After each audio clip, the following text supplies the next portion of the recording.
Hi, welcome to Atlas Solutions video on how to select apps for your Android profile in Intune, the managed device management solution from Microsoft Azure for M365 clients. For this service to be offered to you, you either have to have M365 Business Premium Edition. So next, let's discuss how we pick the apps that we want our users to be able to access on their corporate controlled device. For this exercise, the scenario that we're building is this is a corporation that wants to have all of their employees use a corporate device which is managed by the corporation. This means that users should not be allowed to put their own apps on the device, only apps that are approved by management and which management both feels are one, secure, it won't compromise the corporation's data, and two, are productive tools that the employee needs to have access to will be included in this package. Now this package can be added to or removed. Apps can be added or removed at any time as we go forward, but this will be the introductory package that we will release to users. To do this, we actually use the same Gmail account that we installed with Intune when we created the Android profiles. And then we log into Google using play.google.com/work. That's a little different than your regular app store, which is play.google.com/store, I believe. So the key thing here is play.google.com/work. We can see here that we have some apps that Google is recommending to us that we would want to approve. And Chrome is, of course, a great choice. Approve that. And Chrome is asking for permissions to take pictures and videos, to read your contacts, find accounts on the phone or device, read your web history, and a few other things. So we'll go ahead and approve that. Now the next question that is going to come up is if Google Chrome ever asks for more permissions than that list that we just looked at, do you want to grant those permissions to Google, to Intune, to allow that upgrade? Or do you want to revoke that app's approval altogether and have that app removed from the Intune profile or portfolio? That's what these two buttons do. We also have another choice here. So if an app is requesting new permissions in a future upgrade, you can actually include your email address or more than one email address so that you'll be notified that Google Chrome is now asking for additional permissions, for example, and then you can go and make the changes in this setting as you'd like. Okay, so we're going to go ahead and approve Google Chrome. And Google's a pretty trusted company. If they ask for more permissions, I think the hue and cry of the internet, if those are excessive permissions, will get to Google before I ever will. So I'm going to click Done. Okay. And there we go. Now let's go back to Apps. So Google now has a checkbox beside it. WhatsApp Messenger is a very common messaging application used around the world. It's a great alternative to phone systems where phones are very expensive. It's fairly well regarded. We're going to approve it as well.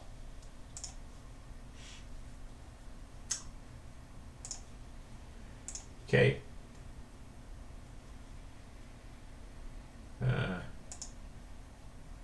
Yeah, okay, it's approved. Dropbox. We already have one drive available for our users because we're using Intune. So no, we will not add Dropbox, which is a insecure way for data to be exfiltrated from the organization. However, many files do come in PDFs, so we will approve the PDF reader.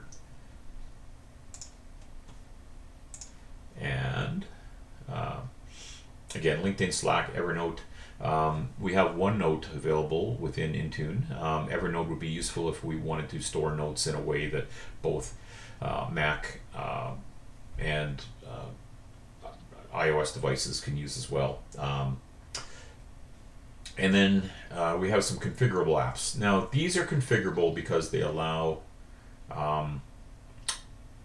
us as an organization to control or manage the way in which they are configured for users. We'll leave that for another time, but we certainly are going to want to have Outlook approved.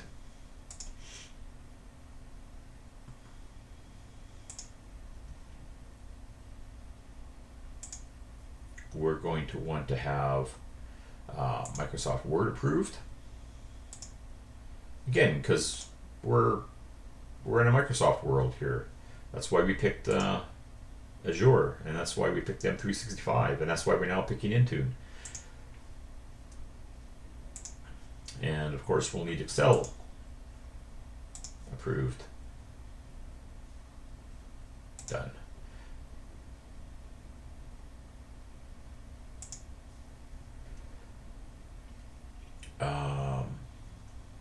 And let's just see more. Yeah. PowerPoint may or may not be something you want to put onto phone devices, but some organizations I know share a lot of data using PowerPoints, and so being able to let people look at a PowerPoint can be helpful for so many ways.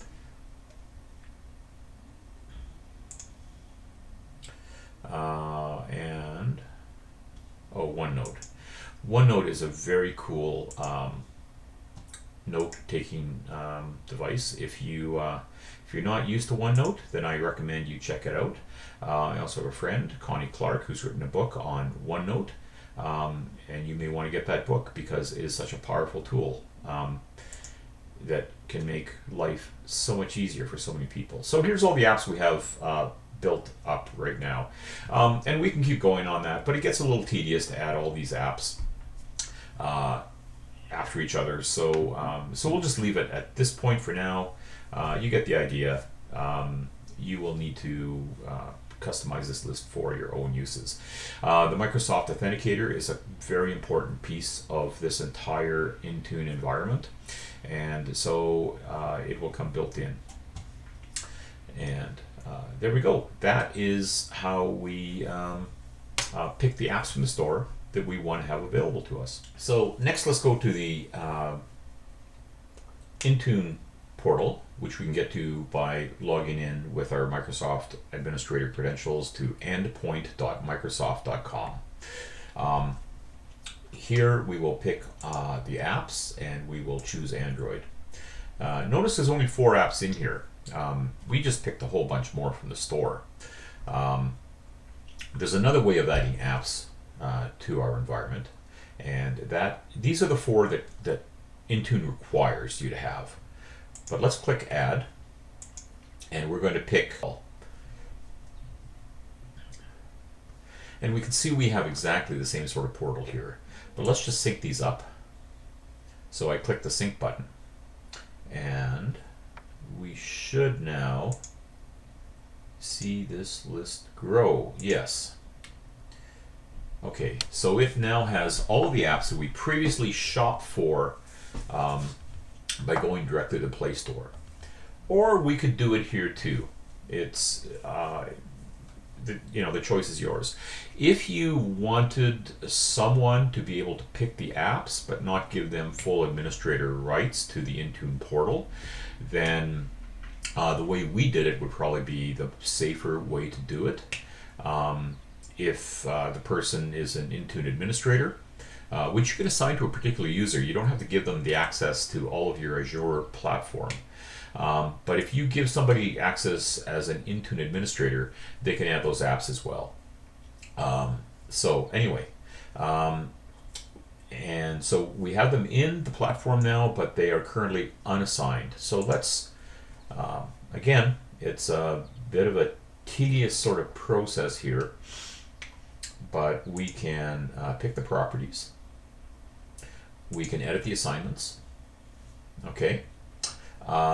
We can put these apps into certain groups. So these would be Azure groups. And we can make them for all users, or we can make them for all Android devices. We're looking at Adobe Acrobat Reader right now. Why don't we make that for all devices? I think everybody is going to come across a PDF file at some point in time that they need to read. And we will review and save this. Oh, but before we do that, we have a whole bunch of rules here. We can make it, in our case, it's going to be a corporate account, so they need to be enrolled. Everything we pick here will be for enrolled devices only. But if you are allowing people to have a bring your own device, so a personal device with a corporate profile, or a corporate device with a corporate profile, and people can still uninstall and install software in their own personal part of that device, that's where these come in handy. And if we want to uninstall some app that we just feel is really unsafe, that might have been used before, we can put it in here. Review and save. And save. Okay. And what we will find, if we go back to the app list, and if I refresh that, is Google Reader will now be assigned. We can delete it from the list as well. Let's do one more check here. We can, and is required. Yes, so it will be automatically installed in the device when the device is enrolled. I'm just going to skip ahead here and pick a few others. Okay, I've finished up assigning the apps into the profile, or the tenancy. I just want to talk through a few things. One is built into the Intune configuration. It is a managed home screen profile that needs to be installed. Now, the managed home screen is really intended for devices that are going to be used more in a kiosk environment, so digital signboards for the entrance to a building, map reading type software, things like that. Things that we wouldn't necessarily or usually put on a user's device. So that's why I haven't assigned it.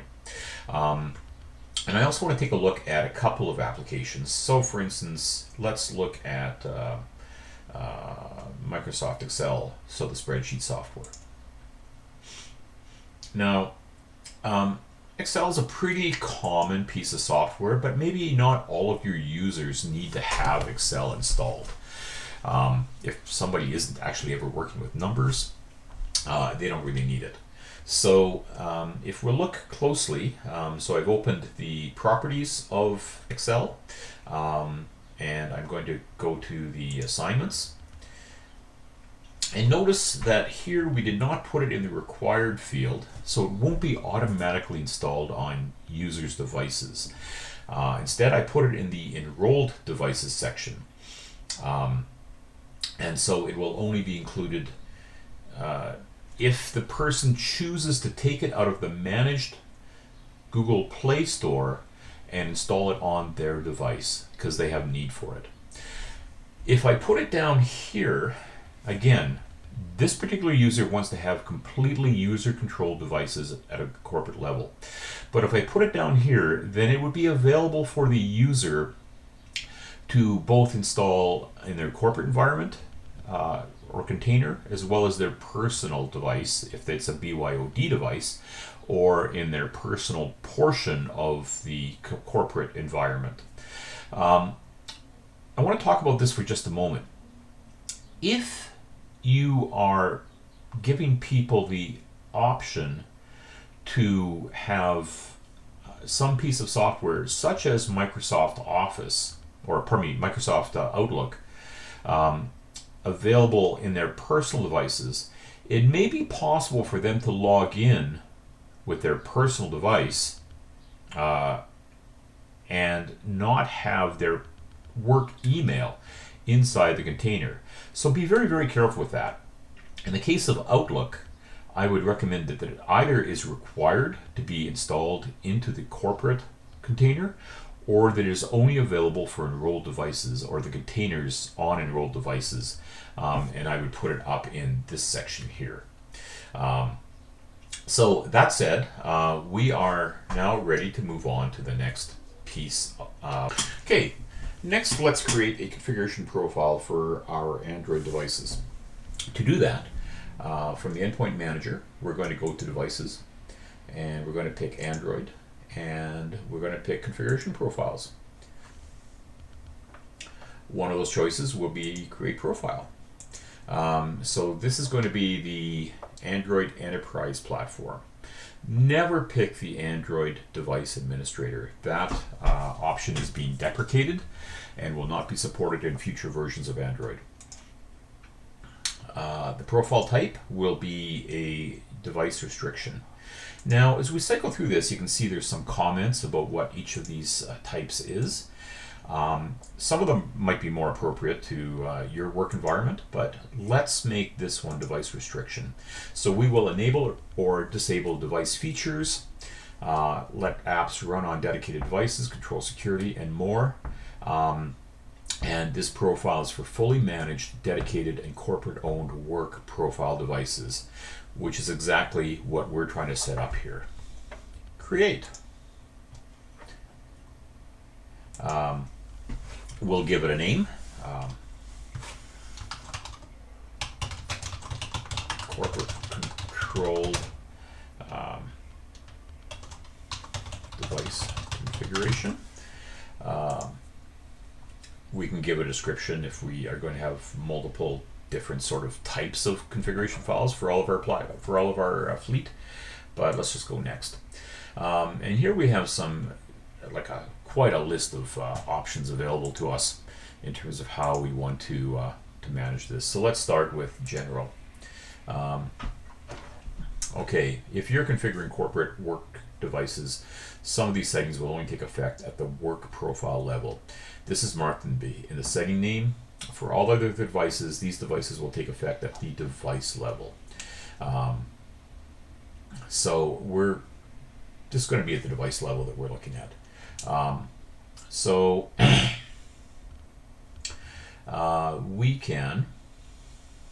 These devices work for fully managed, dedicated, and corporate work profile devices. Okay, so they're giving us the short list of what we can do. So we can block screen captures. Well, I don't see the need to block screen captures on somebody may want to share a screen capture with another employee. That makes sense. We can block the camera. Again, I'm not going to do that. Default permissions policy. Again, this will be device default. We can block people from making date and time changes. I don't know. It should be set by whatever their time service provider is on their network. We can block roaming services. We can block Wi-Fi access point configuration. We want to let people have access to Wi-Fi. We can block Bluetooth. We can stop them from allowing their phone to be used for tethering or hotspots. We can block USB file transfer. We can prevent them from logging in or changing things to external media. We can stop their NFC from working.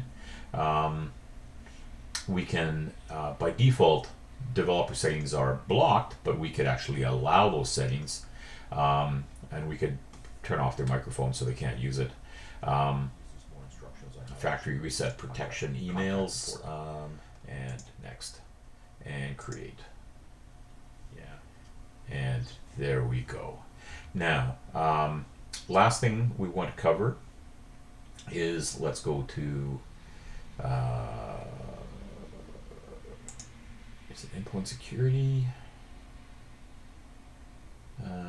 No, it is devices, enroll devices, enrollment device platform restrictions.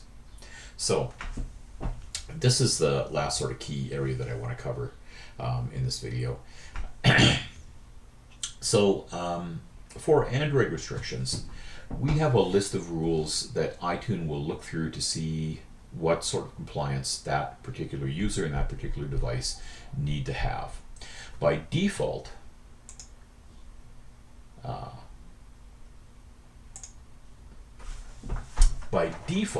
all users have complete access to the Android Enterprise platform if they want, but they can also use their personally owned device to access any of those resources as well. Same with iOS, Mac, and Windows devices. If you want, it's completely optional if they want to set up a workplace container. And so that means that most users, well, pretty much all users, will not access a corporate container or set one up on their device. So this is the default. It is completely wide open, and because it is the default, let's go back.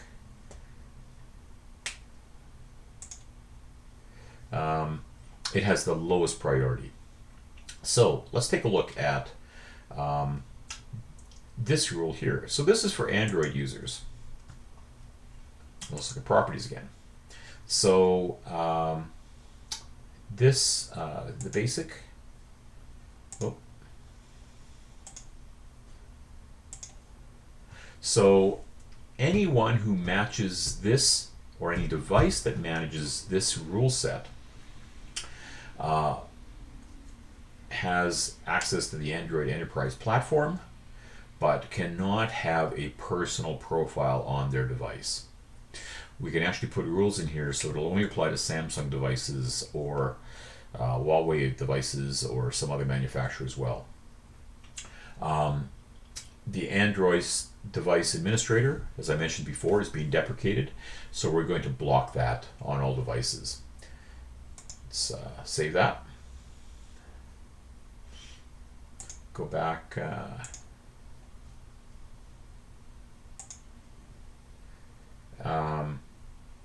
And the assignment for Android users will be everyone who belongs to the Azure Group Android users.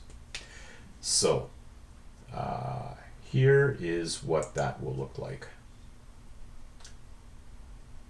Go back to, yeah, the back's a little wonky. Okay, so if a person is an Android user, they belong to the Android user group in Azure, then they will fall into this rule here, and they will no longer be able to use this rule to access or control how their corporate information shows up on their device, which could be a personal device. They are only allowed to have a corporate device if they belong to this group, and that device will be strictly controlled under the corporate policy. But if they have a Mac device, then we need to put a rule in here to say, sorry, we're not allowing Mac devices into the corporation at all. So let's create a restriction.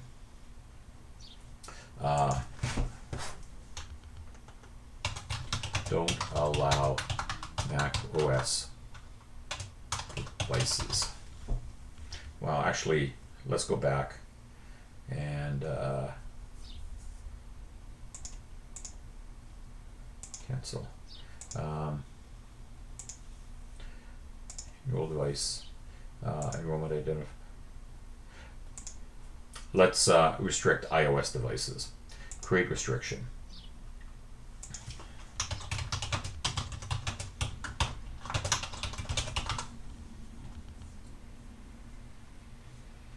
Next. We are going to block manage device management, and we are going to Basically, we're going to block managed device management. They can't even bring personally owned devices into the corporation. That's just the way we're going to do it. Because if we allow, then we can block this as well. But we're not going to touch that at all. This company doesn't need iOS devices at this time. Scope tags are additions to the Azure group and user policies. So for instance, we can take it into a more granular level. Again, we're not going to deal with that. And there will be no groups assigned to this because we're not allowing anybody to have an iOS device.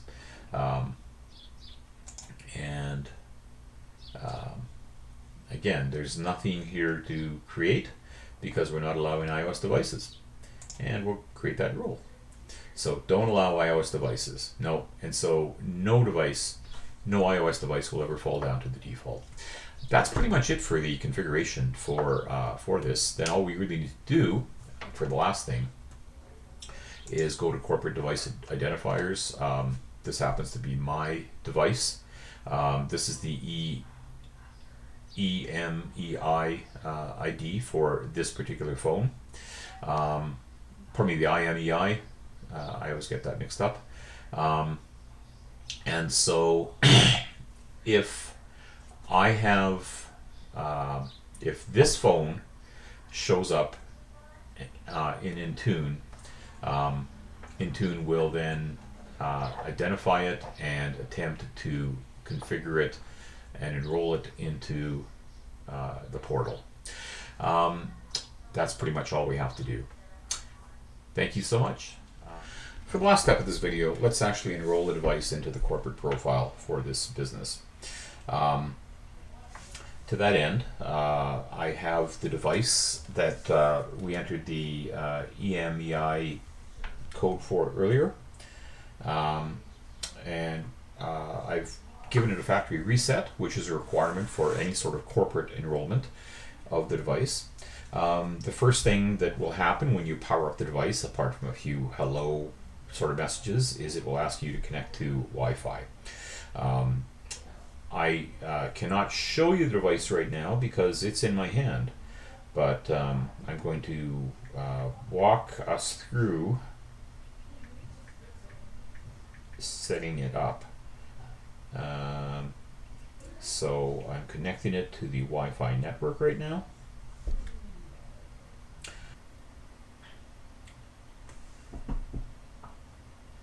So the next question that it is asking me is to set up this device for your organization. You'll first need to connect to a network or download the QR reader. Okay. It's going to install a QR reader for me. Now, some older devices do not actually support installing a QR reader. If you look at the screen that we have right now, this is the corporate device enrollment token. So we have a QR code here that we can use, or we also have this token set. This token set is valid for your entire organization for a period of time. I think it's 90 days. So you can enroll as many devices as you want using this token. So if you have a QR code reader, which I do, and I'm just going to scan it now. It is now asking me to set up your device. Your admin can monitor and manage settings, corporate access, apps, permissions, theft protection features, and data associated with this phone, including network activity and your phone's location information. There's a couple of information screens for accepting agreements with Google, Samsung, and Knox terms of acceptance, but I'm just clicking accept, and it will now set up the work device.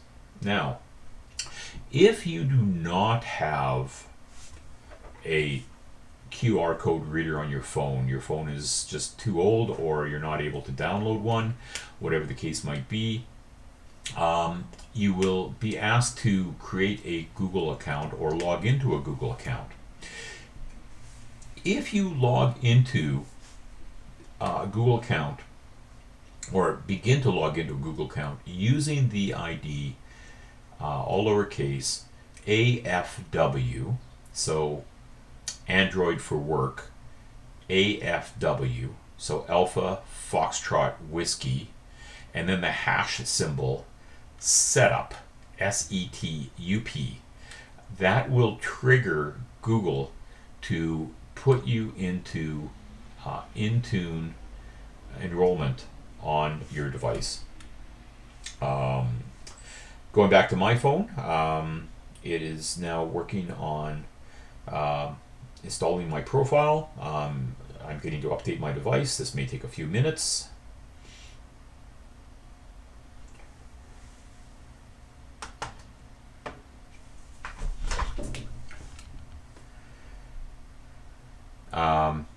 Anyway, while it is happening, this is going tickety-boo.